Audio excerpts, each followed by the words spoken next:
Praise the lord. దేవునికి మహిమ కలుగునుగాక.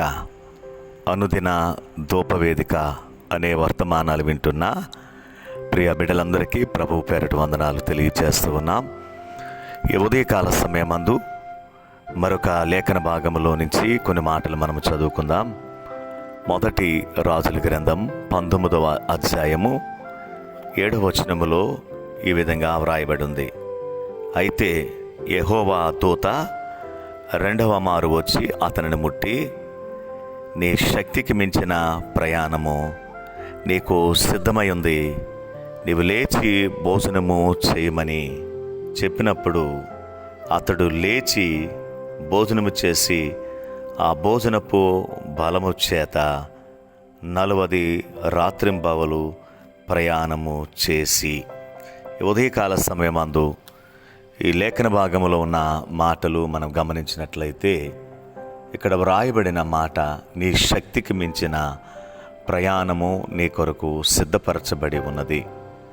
ఉదయకాల సమయమందు మనము ఈ లోకములో జీవించాలి అనుకున్నట్లయితే, ఈ లోకములో మనం బ్రతకాలి అనుకున్నట్లయితే మన బలము ఏమాత్రము కూడా సరిపోదు.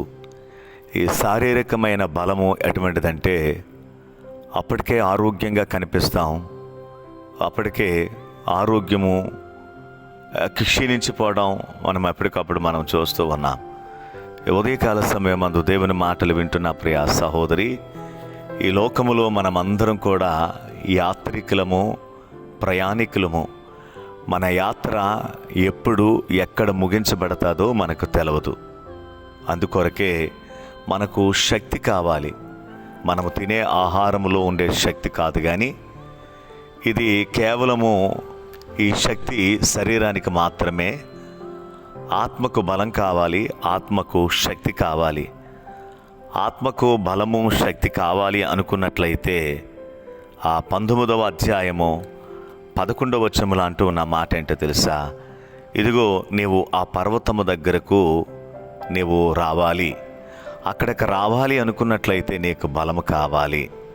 ఈ ఉదయకాల సమయమందు ఈరోజు చాలామంది క్రైస్తవులు ఏమైపోతున్నారంటే బలము లేని క్రైస్తవులుగా మారిపోతున్నారు, శక్తి లేని క్రైస్తవులుగా మారిపోతూ ఉన్నారు. అందుకే ఆ పర్వతము దగ్గరికి వస్తే మనము బలాన్ని పొందుకుంటాం. ఏది ఆ యొక్క పర్వతం? అదే ఆ పర్వతం దేనిని మనకు సూచిస్తుందంటే ప్రార్థనకు సాదృశ్యంగా మనకు కనిపిస్తుంది. ఈ లోకములో మనం బ్రతకాలి, ఈ లోకములో మనం ప్రశాంతంగా జీవించాలి అనుకున్నట్లయితే శారీరకమైన బలం కాదు, కానీ ఆత్మబలముతో మాత్రమే మనం ముందుకు కొనసాగలము. అందుకే మనకు కావాల్సింది ఏంటంటే ప్రార్థనా బలం కావాలి, వాక్యము అనే బలం కావాలి. పరిశుద్ధాత్మ అనే శక్తిని మనం పొందుకున్నప్పుడు ఈ లోకములో మనము బ్రతకగలము, ఈ లోకములో మనం జీవించగలము. ఒకవేళ ఈ రెండూ లేకపోతే మనం బ్రతకలేము, జీవించలేము. దేవుని వాక్యము, ప్రార్థన అనే బలంతో మనం ముందుకు సాగిపోదాం. అటువంటి గొప్ప శక్తిని మనం పొందుకుందాం. అటువంటి గొప్ప కృప పరిశుద్ధాత్మ దేవుడు మనందరికీ దయచేయనుగాక. దేవుడు మిమ్మల్ని అందరినీ దీవించునుగాక. ఆమేన్.